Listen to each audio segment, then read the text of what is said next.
नमस्कार, मेरा नाम आशीष कुमार हुआ और मैं आनंद क्लासेस की तरफ से आप सभी का हार्दिक बधाई करता हूँ। और आज के विषय में जो हम पढ़ाई करेंगे वो है NCERT 10th क्लास का, ठीक है। उसके बारे में आज हम डिस्कस करेंगे। और जो चैप्टर 1.1 मतलब 1.1 जो प्रश्नावली था उसका मैंने सॉल्यूशन और जो भी कॉन्सेप्ट था उसका मैंने समझाकर यूट्यूब पे मैं अपने आनंद क्लासेस कोर्स चैनल पे अपलोड कर दिया हूँ। तो आप वहाँ से जाके अपना पढ़ाई कर सकते हैं। चैप्टर 1.1 है, ठीक है। तो आज के इस वीडियो में हम पढ़ेंगे कि जो प्रश्नावली 1.2 है उसके बारे में हम जानेंगे कि उससे रिलेटेड जो भी सवाल है उसको हम कैसे बनाएंगे, उस तरह के सवाल कैसे सॉल्व करेंगे, ठीक है।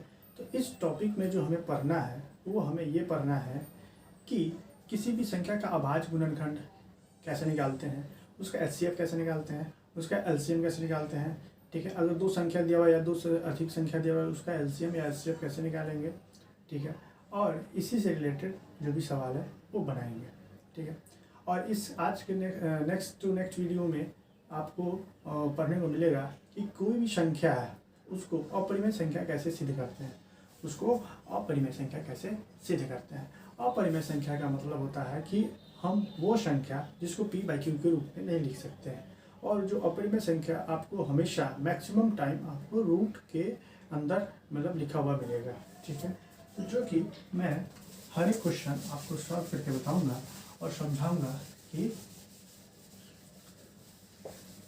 कि कैसे सवाल बनाए जाते हैं, इस तरीके के सवाल कैसे बनाए जाते हैं। तो चलिए शुरू करते हैं। मैं सवाल लिखता हूँ और मैं पढ़ के बताता हूँ आपको। सवाल मिल जाएगा हमारे ऐप पे जो है, इस पे आपको हर एक चैप्टर का सॉल्यूशन मिलेगा, वीडियो मिलेगा और जो भी इससे रिलेटेड टेस्ट है वीकली, मंथली, ये सब मिलेगा, quarterly, half yearly and yearly. Important सवाल जो भी है उससे रिलेटेड वो भी मिलेगा, ठीक है। तो आज का सवाल जो है प्रश्नावली 1.2 का है। इसमें ये बताया जा रहा है कि आपको पहला सवाल है, ये बोला, ठीक है, ये आपका टैब है, टैब से मैं आपको पढ़ा रहा हूँ, ठीक है। मेरे पास अभी बुक अवेलेबल नहीं है इसलिए मैं टैब, देखिए आपको यहाँ पर दिख रहा होगा प्रश्नावली 1.2, ठीक है। तो इसमें जो पहला सवाल है मैं पढ़ रहा हूँ, आप अपने शरीर अपनी बुक में देखकर सवाल बना सकते हैं। मैं सवाल नहीं लिख रहा हूँ। सवाल ये बोल रहा है कि निम्नलिखित संख्याओं को अभाज्य गुणनखंड के गुणनफल के रूप में व्यक्त कीजिए, ठीक है। तो पहला सवाल लिखा हुआ है कि 140 सवाल लिखा हुआ है 140। मैं इससे रिलेटेड एक सवाल बताऊंगा क्योंकि ये बहुत इजी सवाल है और आप इस तरीके के सवाल बहुत आसानी से बना सकते हैं। तो आपको कुछ करना नहीं है, बस इसको क्या करना है, अभाज्य गुणनखंड निकाल देना है। तो अगर आप 2 से करोगे तो ये आपको 70 टाइम्स में चला जाएगा, मतलब 70 बार में। 2 से 35 बार में चला जाएगा, 3 से नहीं कटेगा, 5 से, तो 5 से 35 बार में चला जाएगा और ये 7 से 1 में। तो आप यहाँ पे देख रहे हैं 140 को आप 2 गुने 5 गुने 7 लिख सकते हैं। ये क्या है, अभाज्य संख्या है। ये भी क्या है, अभाज्य संख्या है। ये क्या है, अभाज्य संख्या। और ये क्या है, अभाज्य संख्या। तो जो अभाज्य संख्या वो संख्या होती है जो केवल खुद से और 1 से कटे, उसी संख्या को अभाज्य संख्या कहते हैं, ठीक है। आगे बढ़ते हैं। तो इस तरीके का सवाल आपका ऐसे बनाया जाता है। तो आज के जो यहाँ पे है, ठीक है। चलिए अब आगे का सवाल इस तरीके से आप बना सकते हैं। आप इसको ऐसे भी ले सकते हैं, आप इसको 2 की घात, क्योंकि 2 बार है, 2 की घात 2, 5 की घात 1 और 7 की घात 1, ऐसे लिख सकते हैं, ठीक है। चलिए अगला सवाल पे बढ़ते हैं। अगला सवाल आपका बोल रहा है कि पूर्णांकों के निम्नलिखित युग्म, मुझे बार बार देखना पड़ता है कि हाँ क्या ये मैंने सही तो मतलब आ रहा है ना, वीडियो ब्लर तो नहीं हो रहा है, ठीक है। पूर्णांकों के निम्नलिखित युग्मों के HCF और LCM ज्ञात कीजिए। पूर्णांकों के निम्नलिखित युग्मों के HCF और LCM ज्ञात कीजिए और इनकी जांच कीजिए कि दो संख्याओं का गुणनफल HCF गुणे LCM। ठीक है, तो ये कंसेप्ट हमें सीखना है। ठीक है, तो हमें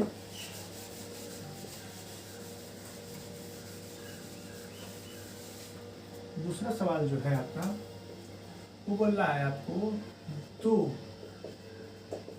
संख्याओं का गुणनफल, दो संख्याओं का गुणनफल HCF गुणे LCM होता है। ठीक है, माना कि आपके पास दो संख्या दिया हुआ है, पहला संख्या x और दूसरा संख्या y, तो इस दोनों संख्याओं का गुणनफल क्या होगा आपका, HCF गुणे LCM होगा। क्या होगा, HCF गुणे LCM होगा। ठीक है, तो चलिए हम सवाल लेते हैं और सवाल की मदद से इस तरीके का इस कॉन्सेप्ट को समझते हैं। पहला सवाल आपका दिया हुआ है कि 26 और 91, 26 और 91। ठीक है, तो आप क्या करेंगे, 26 का अभाज्य गुणनखंड निकालेंगे। 26 का अभाज्य गुणनखंड निकालिएगा तो आपको 2 13 बार में, फिर ये 13 से 1 बार में। ठीक है, 91 का निकालिएगा तो क्या हो जाएगा, 7 13 7 91, फिर आपको 13 एकम 13।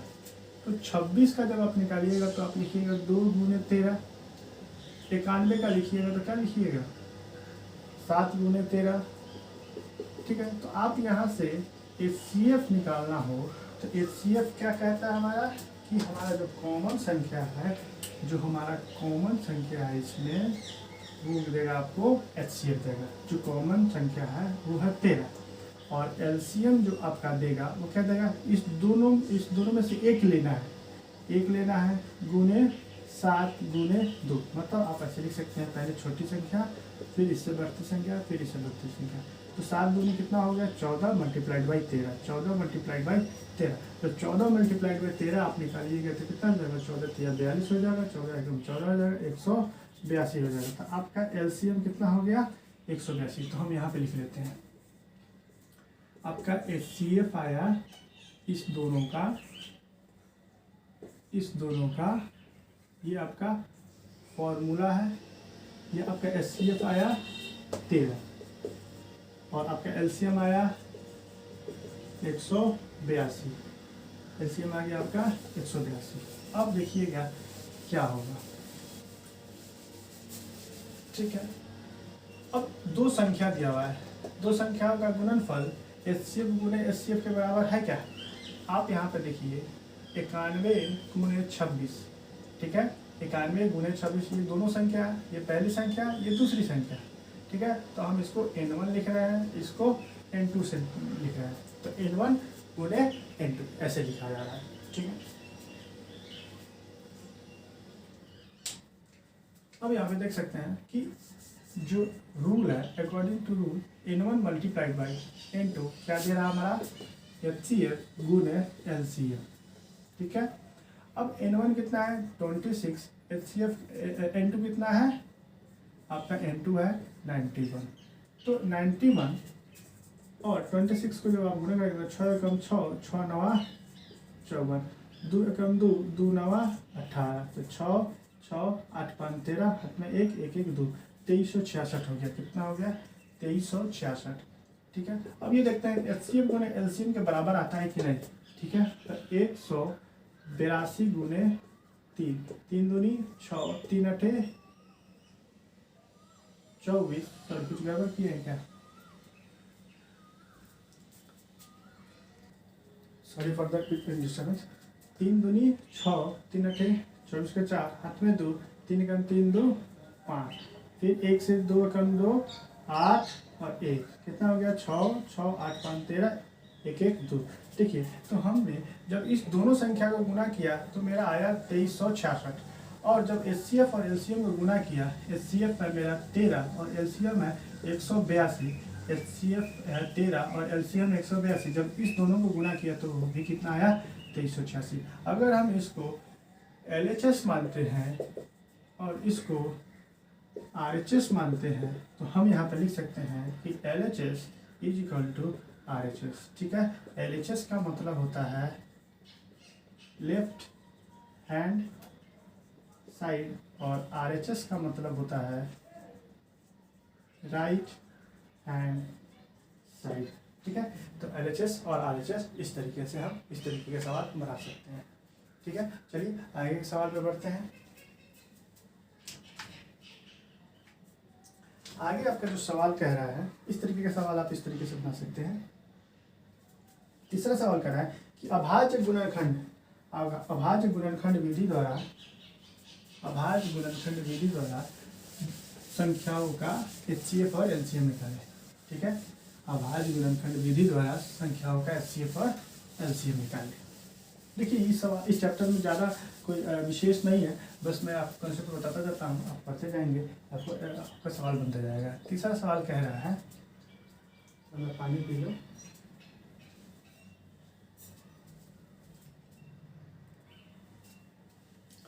तीसरा सवाल आपका कह रहा है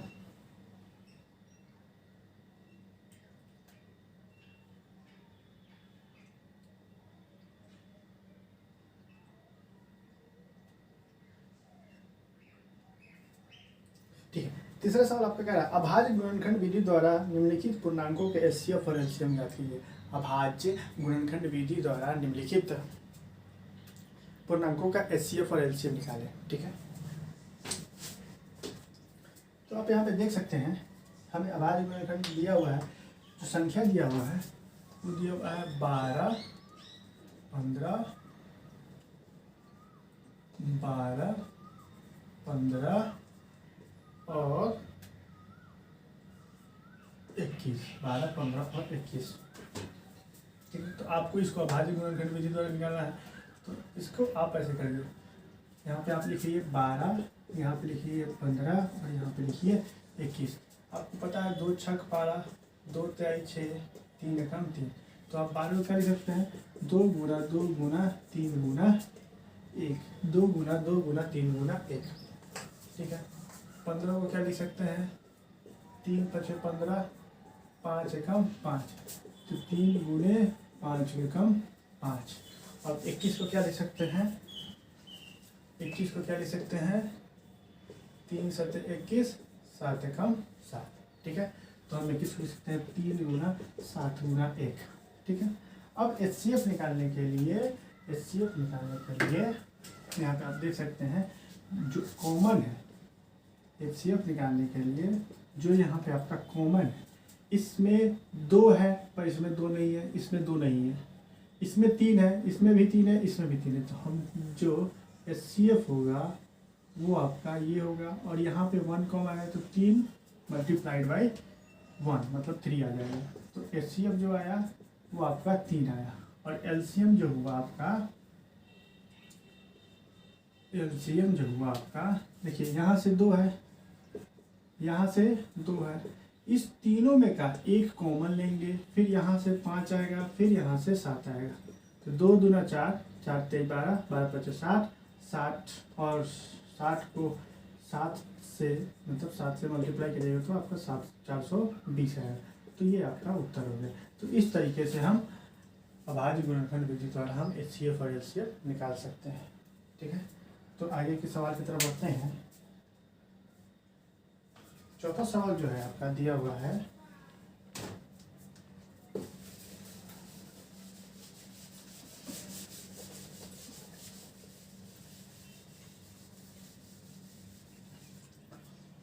आपका जो दिया हुआ है कि HCF 2 संख्या है, HCF 306, 657, जिसका HCF दे रखा है 9। हमें क्या ज्ञात करना है LCM ज्ञात करना है। क्या ज्ञात करना है LCM ज्ञात करना है।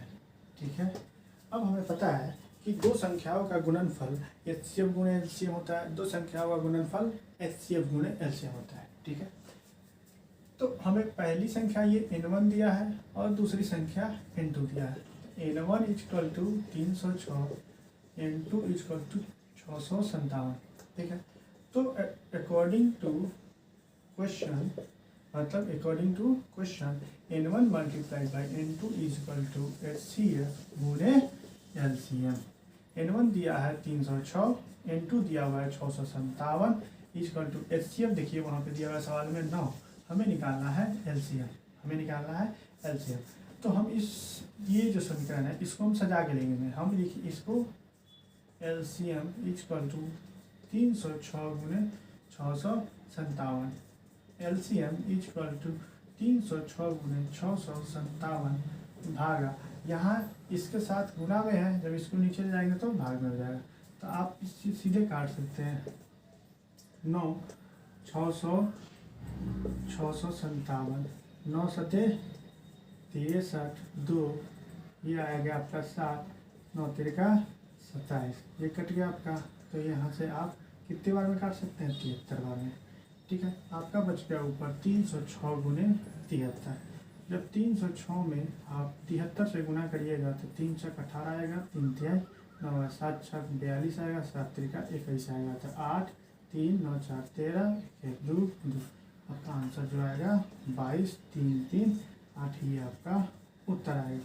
तो इस तरीके का सवाल हम इस तरीके से बना सकते हैं, इस तरीके का सवाल हम इस तरीके से बना सकते हैं। चलिए आगे के सवाल की तरफ बढ़ते हैं। ठीक है, यहाँ से आप वीडियो पॉज करके आप यहाँ पे, ठीक है, आप यहाँ पे सॉल्यूशन देख सकते हैं। चलिए सवाल आगे की तरफ बढ़ते हैं। नेक्स्ट सवाल है, ठीक है, मैं रब कर देता हूँ। नेक्स्ट सवाल है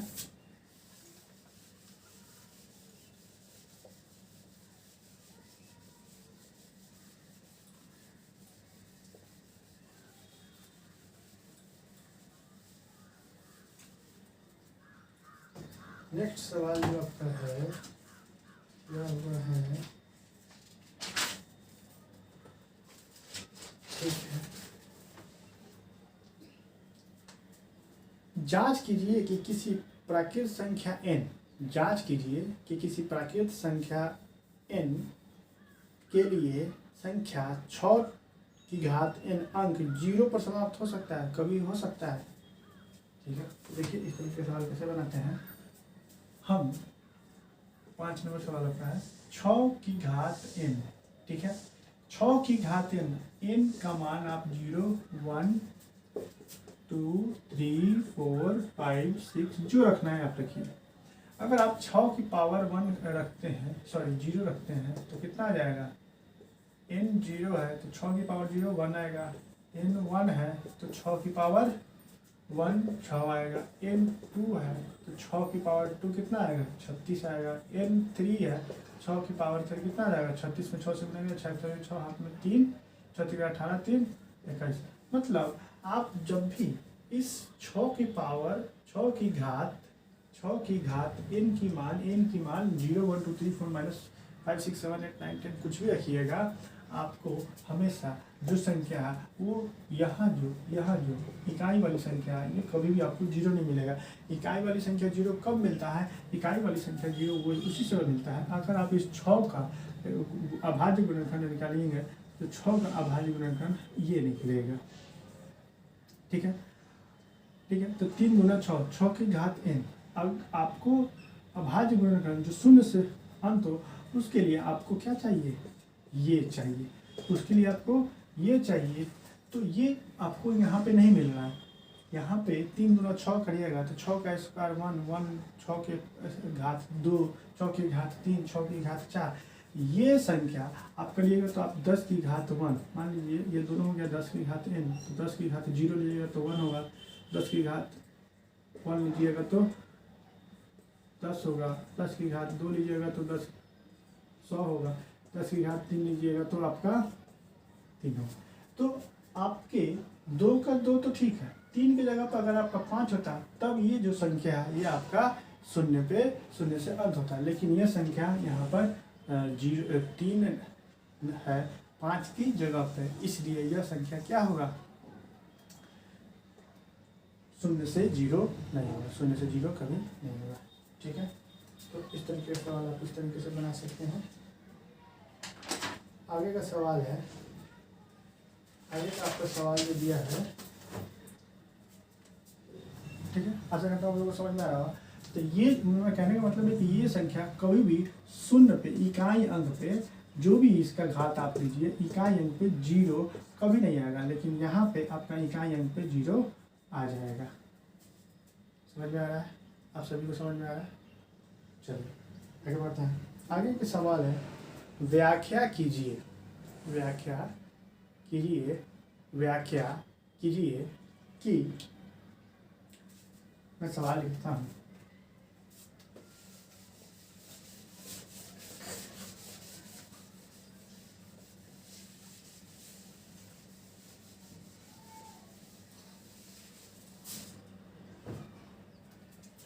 सवाल नंबर 6, हमें बताना है कि व्याख्या कीजिए कि 7 गुने 11 गुने 13 प्लस 13 और 7 गुने 6 गुने 5 गुने 4 गुने 3 गुने 2 गुने 1 प्लस 5 भाज्य संख्याएं क्यों है, भाज्य संख्याएं क्यों है। तो यहाँ पे आप देख सकते हैं कि यहाँ से लेकर यहाँ तक 7 गुने 11 गुने 13 है, ठीक है। यहाँ पे आपको दिख रहा होगा, यहाँ पे आपको दिख रहा होगा 7 गुने 11 गुने 13 है। यहाँ पे आपको दिख रहा होगा 7 6 5 4 3 2 1 प्लस का 5, ठीक है। तो यहाँ पे 13 और यहाँ पे 13, अगर हम यहाँ पे क्या करते हैं 7 गुने 11 गुने 1 प्लस 1, अगर हम 13 कॉमन लेते हैं तो, अगर हम 13 कॉमन लेते हैं तो 13 को यहाँ पे मल्टीप्लाई कीजिएगा तो ये मिल जाएगा आपको। इस वाली चीज़ को अगर आप 13 से गुना करिएगा तो आपको ये मिलेगा, इसको इससे गुना करिएगा तो आपको ये मिलेगा। तो आप कैसे लिख सकते हैं, 13 गुने 7 गुने 11 प्लस 1, ठीक है।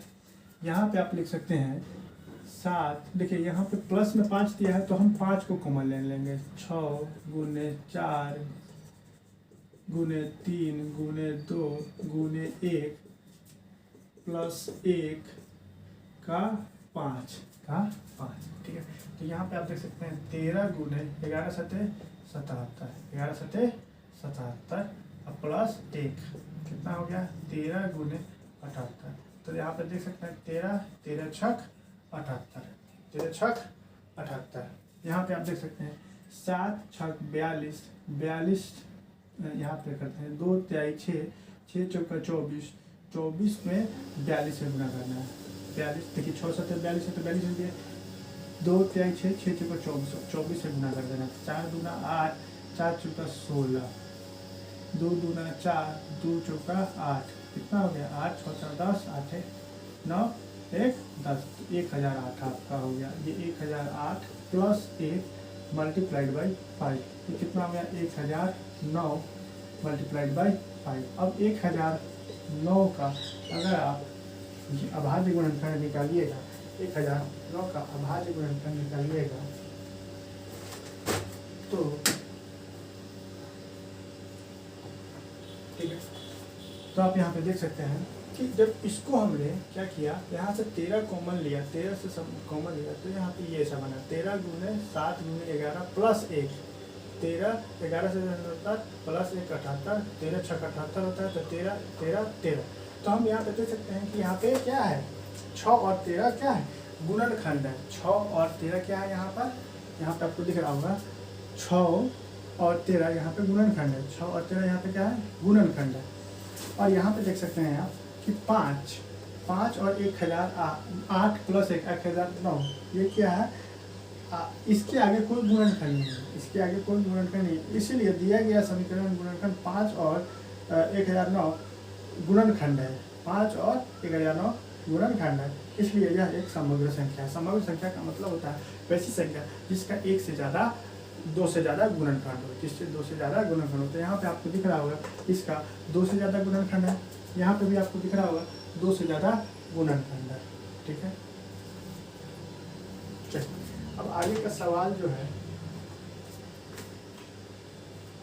नेक्स्ट सवाल जो है दिया हुआ है 7 कि किसी खेल का मैदान है जो कि वृत्ताकार है।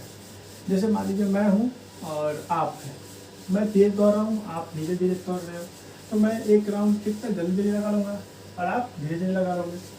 तो उसी आधार पर ये सवाल है। मान लीजिए ये कोई एक फील्ड है, कोई एक फील्ड है। यहाँ पे क्या हो रहा है कि मैं यहाँ पे हूँ, स्थान ए पे, मैं यहाँ से चलना शुरू किया, मैं पर्सन वन और आप जो है वो है पर्सन टू, आप जो है पर्सन टू। तो यहाँ से जब चलना शुरू किया तो मैं जब चलना शुरू करूँगा तो यहाँ से ऐसे चलते चलते चलते चलते चलते चलते चलते चलते यहाँ पे पहुँच जाऊँगा। फिर से मैं जहाँ से चला हूँ वहीं पे पहुँच गया। उसी तरह से ये पर्सन दो जो दूसरा आदमी है वो ऐसे चलेगा और यहाँ पे अपने स्थान पर पहुँच जाएगा। अगर मैं तेज चलूँगा तो मैं जल्दी कंप्लीट कर लूँगा, अगर ये तेज चलेगा तो ये जल्दी तेज कंप्लीट कर लेगा। ठीक है, मतलब ये एक राउंड लगा लेगा। ये होता है एक, ये क्या होता है त्रिज्या, जिसको आर से डिनोट करते हैं। तो ये जो आदमी है अगर तेज चलेगा, जो पर्सन दो पर्सन है, अगर ये तेज चलेगा तो क्या होगा, ये जो पर्सन है ये अगर तेज चलेगा तो ये जल्दी जल्दी राउंड घूम लेगा। अगर पर्सन वन जल्दी चलेगा तो ये जल्दी जल्दी घूम जाएगा। तो हमें क्या करना है, हमें बताना है कि एक, जैसे इस सवाल में दे रखा है कि एक सोनिया है और एक सोनिया है और एक क्या नाम है उसका,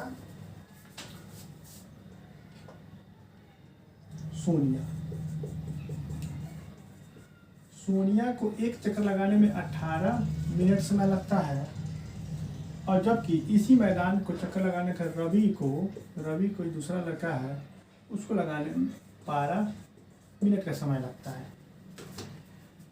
मान लीजिए यहाँ पे सोनिया है,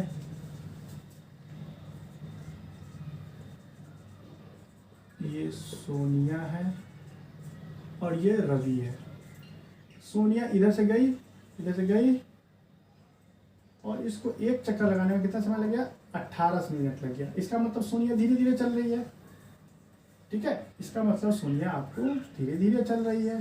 जब सोनिया धीरे धीरे चल रही है तो उसको ज़्यादा समय लग रहा है, जबकि रवि को यही एक चक्कर लगाने में कितना समय लग रहा है, 12 मिनट लग रहा है। ठीक है, इसका मतलब रवि तेज चल रहा है, इसका मतलब रवि तेज चल रहा है। मतलब रवि जो है, रवि की जो चाल है वो क्या है, ज़्यादा है सोनिया से। तो हम कह सकते हैं कि हमें सवाल में पूछा गया है कि मान लीजिए रवि तेज चल रहा है तो एक चक्कर जल्दी लगा लेगा, सोनिया धीमी चल रही है तो उसको एक चक्कर लगाने में ज़्यादा समय लग रहा है। तो सोनिया को रवि से 6 मिनट ज़्यादा समय लग रहा है। ठीक है, तो उस 6 मिनट में ये रवि क्या करेगा, सोनिया से काफ़ी आगे निकल जाएगा। सोनिया से क्या हो जाएगा, काफ़ी आगे निकल जाएगा। तो सवाल में पूछा जा रहा है कि वो समय बताइए कि जब वो दोनों एक दूसरे से फिर से मिल जाए। तो हमें कुछ नहीं करना है, बस एलसीएम निकाल देना है, एलसीएम निकालना है। इस तरीके के सवाल में एलसीएम निकालना है। सवाल संख्या है 7, सवाल नंबर है 7। तो 12 और 18 का एलसीएम निकालना है। 2 छक 12, 2 9 18, 3 दूनी 6, 3 तिहाई 9। अब इसके आगे नहीं कटेगा तो हम एलसीएम लिख सकते हैं 2 गुना 3 गुना 2 गुना 3, 2 तिहाई 6, 6 गुना 12, 12 तिहाई 36। तो वे दोनों 36 मिनट बाद वे दोनों क्या हो गए, 36 मिनट बाद वे दोनों एक दूसरे को चक्कर लगाते लगाते एक दूसरे से मिलेंगे। मतलब मैं घूम रहा हूँ ऐसे ऐसे, आप भी घूम रहे हैं ऐसे ऐसे, समझ में आ रहा है। मैं जल्दी जा रहा हूँ, आप धीमे जा रहे हैं। तो मैं जल्दी जा रहा हूँ तो आपको फिर से मैं जो समय लग रहा है आपका सोनिया को, तो क्या हो रहा है, मैं मान लीजिए मैं सोनिया हूँ, आप रवि है, तो ये चीज़ जो है, जो ज़्यादा समय ले रहा है वो धीमे चलेगा, जो कम समय ले रहा है वो ज़्यादा जल्दी तेज चलेगा। तो जब दोनों का एलसीएम निकालेंगे तो हमें पता चल जाएगा कि दोनों कब मिलेंगे एक दूसरे से चक्कर लगाते लगाते। ठीक है, तो आज की वीडियो में मैं इतना ही रहने देता हूँ। ठीक है, आगे का जो नेक्स्ट का जो टॉपिक है, वो है हमारा अपरिमेय संख्या का भ्रमण के बारे में पढ़ेंगे। तो अपरिमेय संख्या के जो भ्रमण है उसके बारे में हम पढ़ेंगे कि अपरिमेय संख्या को सिद्ध कैसे करते हैं कि अपरिमेय संख्या है। ठीक है, फिर हम आगे पढ़ेंगे कि किसी भी संख्या को दशमलव प्रसार शांत क्या होता है, शांत कैसे निकालते हैं, ठीक है।